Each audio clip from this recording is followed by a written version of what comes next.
This is Lead 1212, a podcast on Christ-centered leadership based on Romans 12:12. Rejoice in hope, be patient in tribulation, be constant in prayer.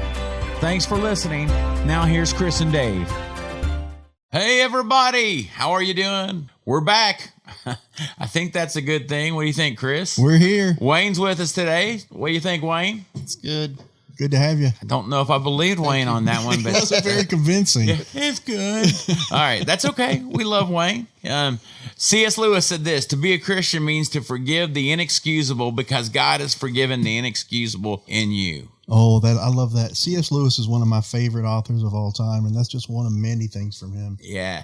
And so as we talk today about adaptive leadership. Adaptive leadership, yes, sir. I'm excited to see how God's going to remind us how we're constantly in a changing process and a growing process. So true. And in a mentoring process. Easy for me to say. I don't know if I said it very well. You nailed it. But I tried so hard. Mentoring did not sound like that. But anyway, ladies and gentlemen, please tip your waiters and waitresses.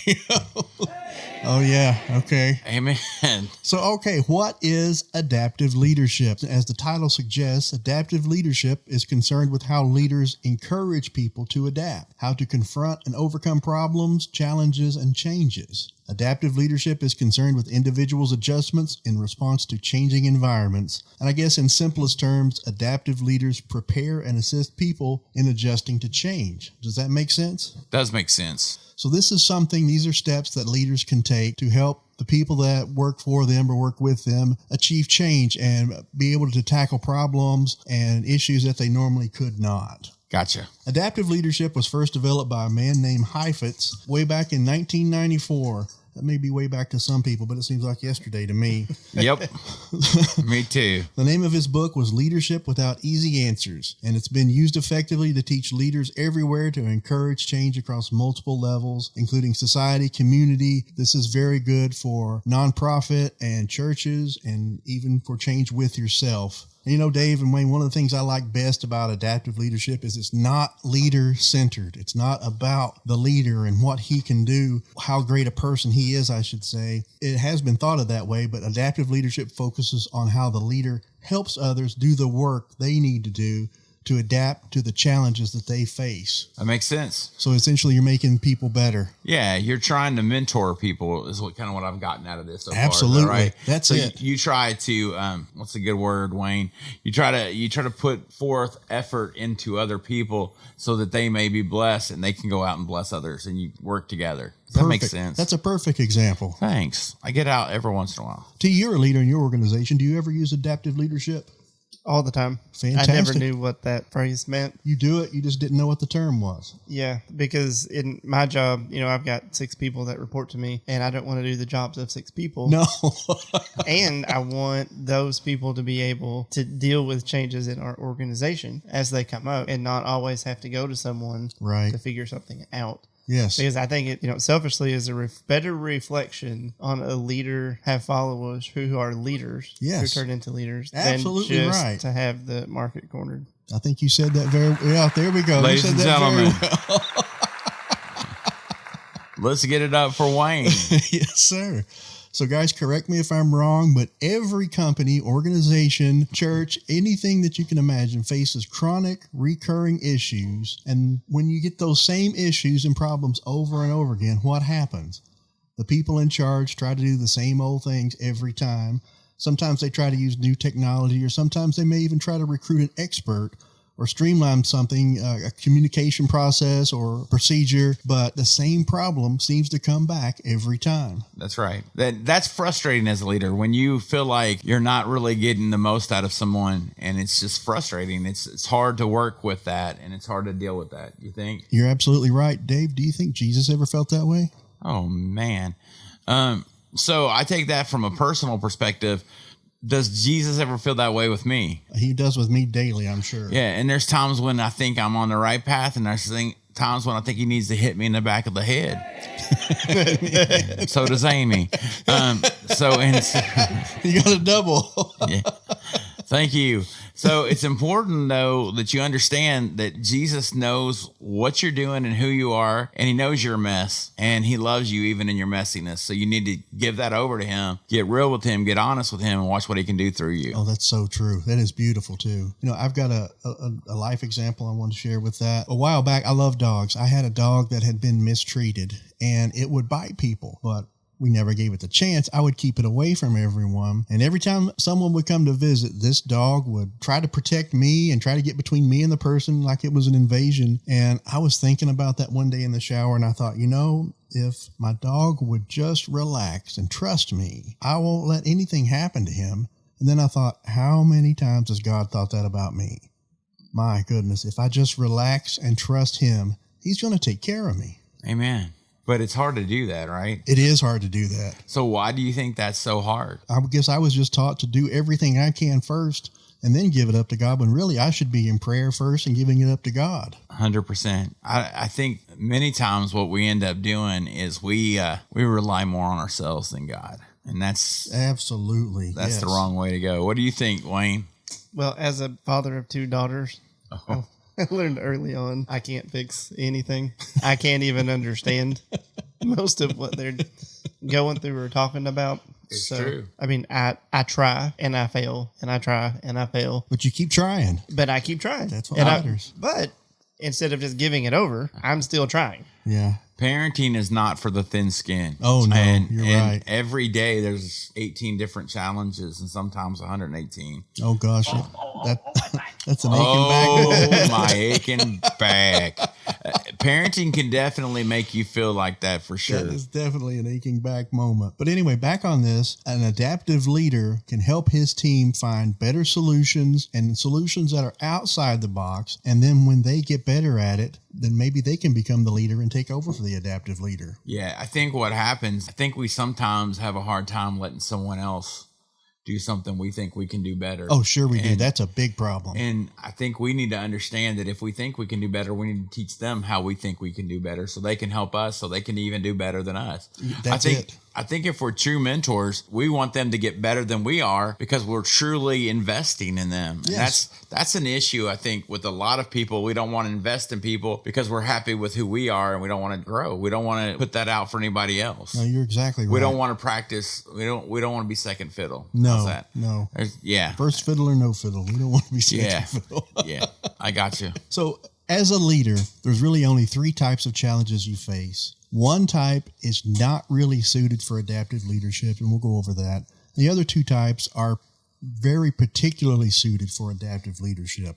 The first type of challenge that you face as a leader is a technical challenge. Technical challenges generally don't need adaptive leadership, as we said, and they usually have a known solution.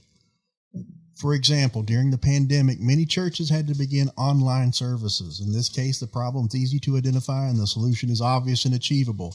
Dave, what do you think most churches did during that time? Well, I think some churches, I don't want to say they gave up, but they just kind of quit a little bit. And I don't mean that mean. And I think for a few weeks, we at Christ Church even dealt with that a little bit. And then me and Jeff, who is one of our leaders, and Gerald, we both decided, we can't stop. We got to put something out there. And we started really working on our online presence. And I feel like we do that pretty good, and it's something that we try to work hard at. What do you think? Dave, you may not know this, but I have had so many people contact me and tell me that they have watched the sermons, they have watched Christ Church, and we have people that show up at church because they watch that. In fact, you had a Bible study class not long ago, and I think of the class, it was probably 40% of the people in that class were there because of the online sermons. Right. And I think the problem with that is once this thing's over, we think we need to quit, but there's still people at home. Yes. And, Jeff and I both agree, Jeff Gaines and I both agree that we got to really invest in that because we feel like people are watching. And so it's important to us both. It's been such a blessing. We thought we were struggling through something, but it's been such a blessing, and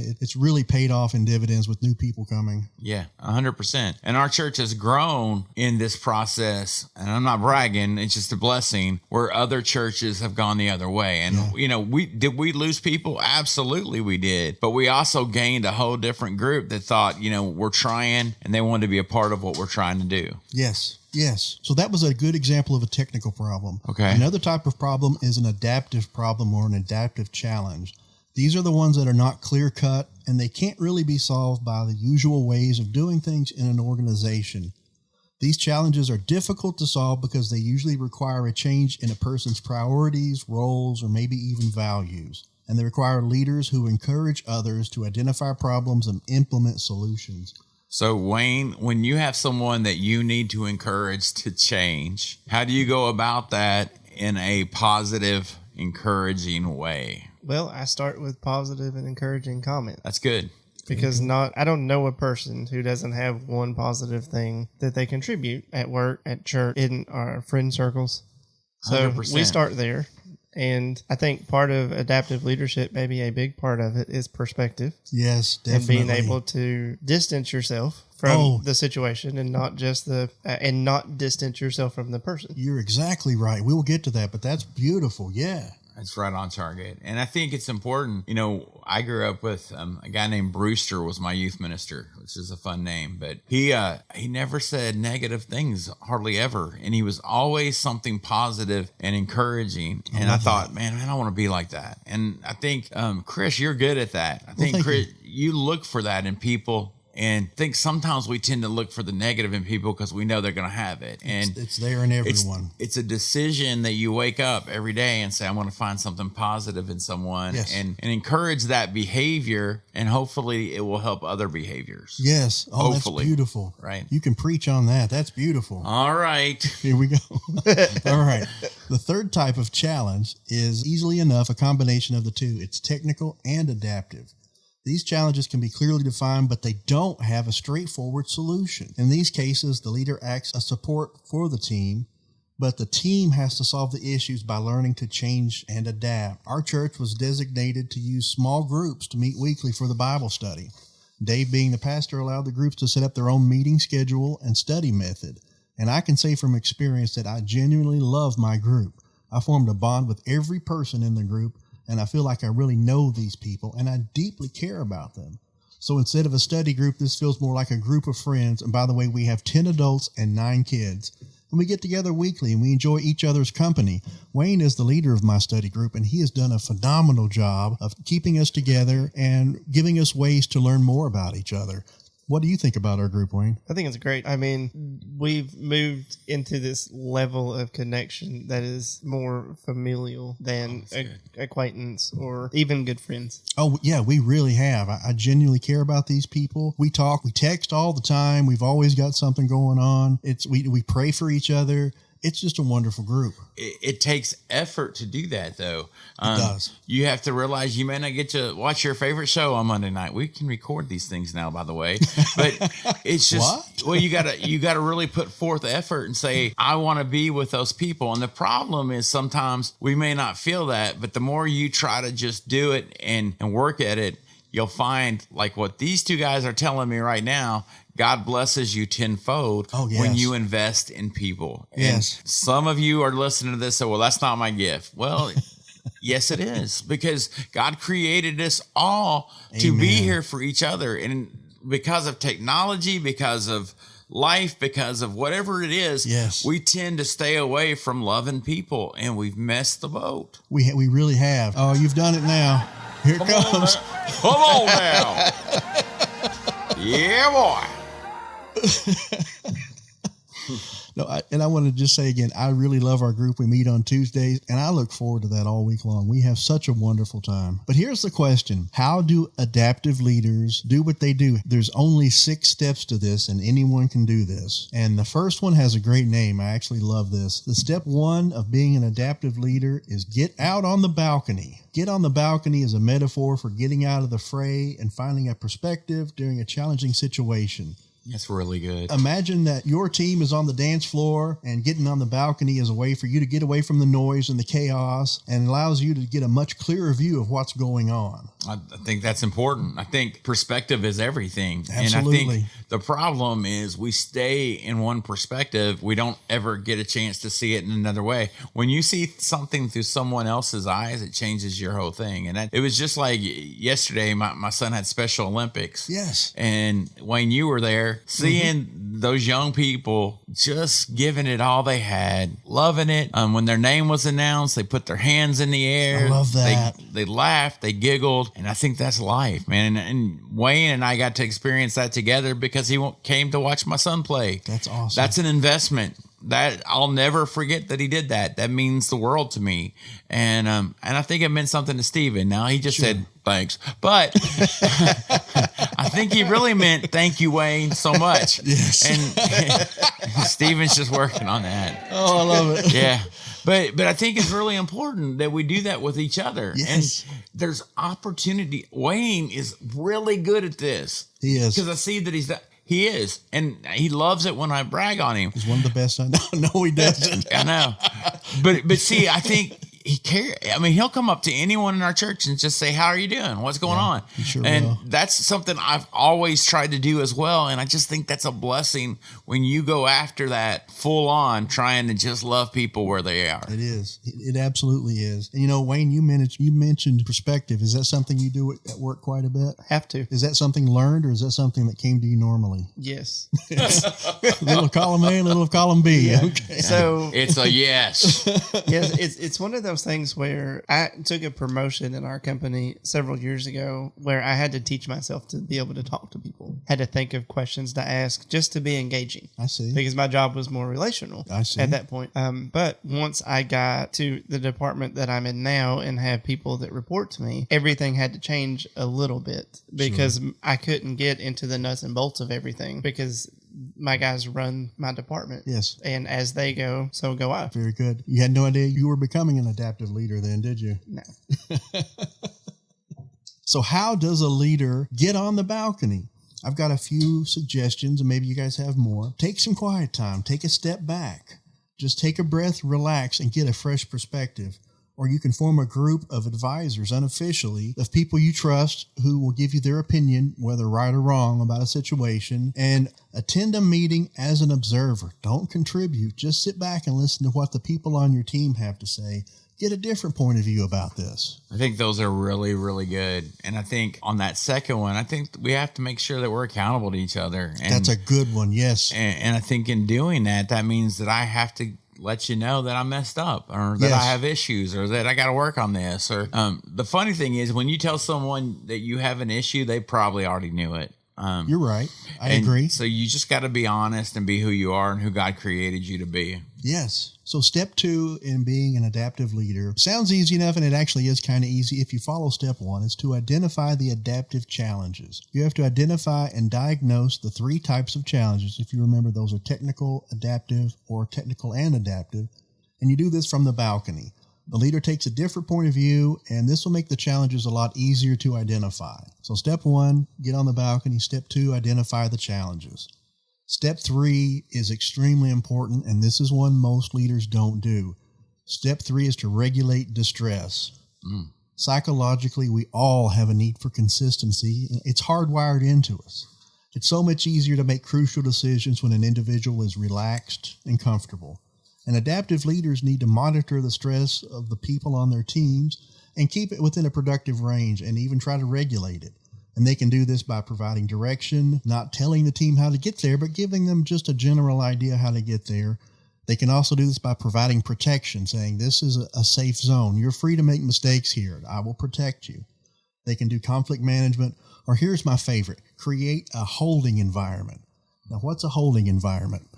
I've got a question for both you guys. I don't know. Do you both know how to swim? Yes. Yes. Now, when you were taught to swim, were you thrown in, or did someone hold you and say, move your arms? You're safe. Don't worry. Now kick your legs. See how you do that? This is how you lead. I'm holding you here. You're safe to make mistakes and you're safe to practice. That's a holding environment.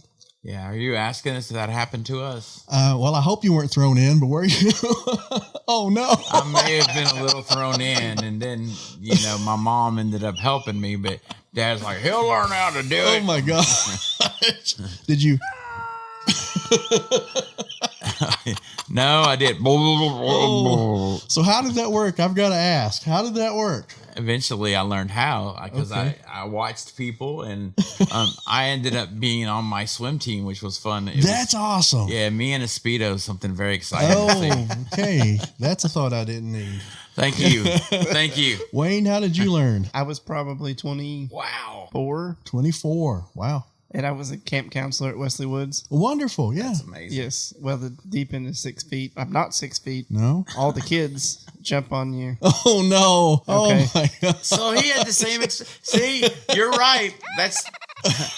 That's the way we should learn how to do it. But me and Wayne learned a little bit different the way. hard way. I took swimming lessons, and I had a great lifeguard who would hold me in the water, and I wasn't underwater, but I learned how to use my arms and my legs and then put it all together. Do you have her name? I probably need to work on this. No, we've lost touch over the years. There you go. Sorry to say. Sorry. I digress. So, okay, step 4 is to maintain disciplined attention. The adaptive leader needs to continually encourage people to focus on difficult tasks. Now, difficult tasks typically doesn't come easy for people to focus on. If it's difficult, you don't want to think about it. You certainly don't want to focus on it. You want to think about something easy or just forget about it altogether. But it's the job of the leader to have the team focus on the task and keep them oriented and directed on the goal. So when that goal is a fun, enjoyable thing, it's easier to keep them on task. Yes. How do you go about doing it when it's something that's just heavy and hard and overwhelming? And I'm just throwing that out there. There's a lot of different ways to do that, and I want to get Wayne's opinion after this, but my way is I set up milestones, and I know that they're going to be reported. I'll meet with them before each meeting and say, I'm going to bring this up. How far along are you?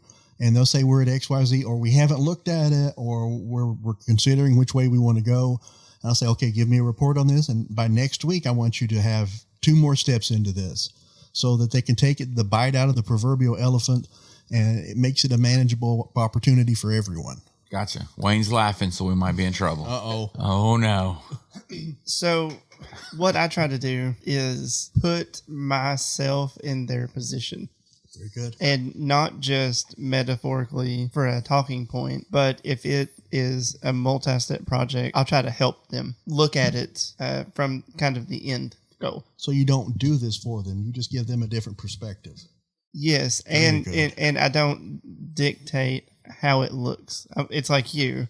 Like, I need this information. I don't really care how you get it. Yes. Or what it looks like as long as it's all there. Very good. So they have a lot of freedom. And that really leads us into step 5. And step 5 is where a lot of leaders get tripped up. Step 5 is to give the work back to the people. A lot of leaders think that no one's as good as me, or I can do this the way I want to do, so I'm just going to do it. But that doesn't help your team grow at all.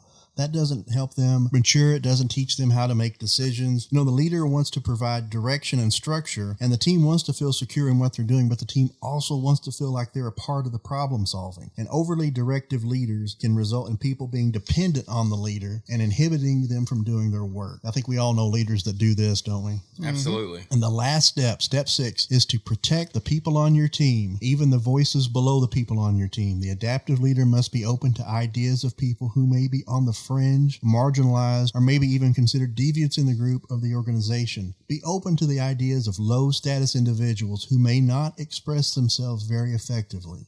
It's challenging because it's disruptive to the normal way of doing things, but the adaptive leader truly considers all opinions. There you go. That's hard, though, isn't it? It can be. Especially when that opinion goes against what yours is. It can. I guess the idea is not to prejudge someone. Here comes this person. They never have a good idea. Right. But if you really give them an honest listen, maybe they do have good ideas. Absolutely. Well, and it's a different perspective, and that's what you've been teaching the whole time. The key is perspective. 100%. So here are the strengths of active leadership. In contrast to all other leadership theories, active leadership takes a process approach. The leadership is a complex transaction between the leaders and followers, but there's step-by-step how to do adaptive leadership. Adaptive leadership is follower-centered. Adaptive leaders can mobilize people and engage them in adaptive work. And another one is it helps followers deal with conflicting values that emerge when the work environments change. Adaptive leadership prescribes good leadership behaviors. Even if you don't have a great outcome, if you follow these steps, you're a good leader. You're doing good leadership. And the last one was my favorite. It contributes the concept of a holding environment as an integral part of the leadership process, giving a safe place for your people, your team to try leadership, like we used in the swimming example, where you're safe, you're not going to drown, and you get to slowly learn how to do what you need to do. Amen.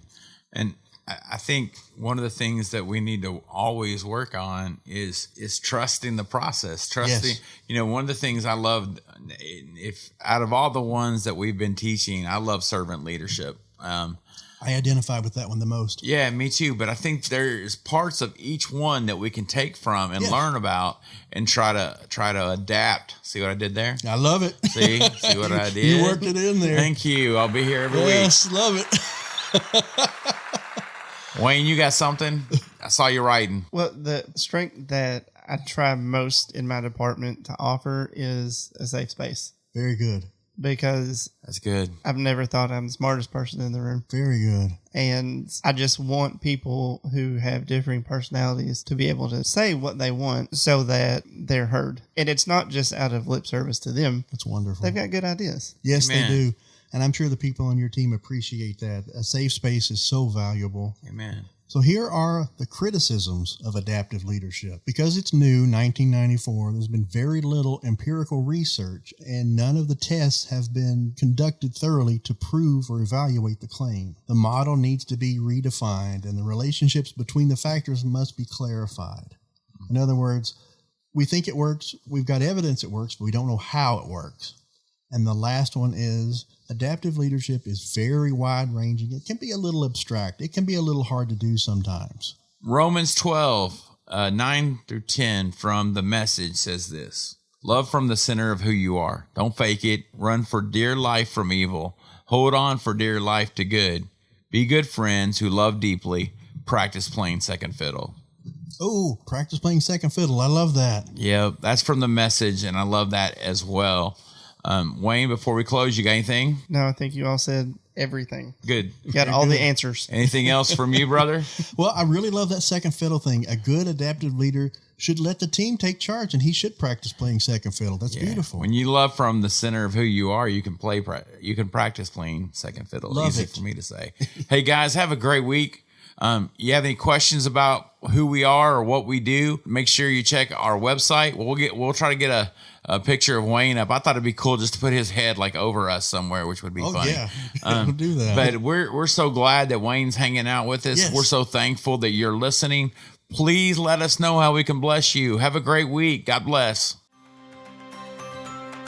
This is an LBS production, which stands for pounds. I don't know if you knew that or not, but it also stands for laughing because we're saved. But we kind of like the pounds. So Chris will lift them and I will gain them, and we will have a great time. Thanks for listening.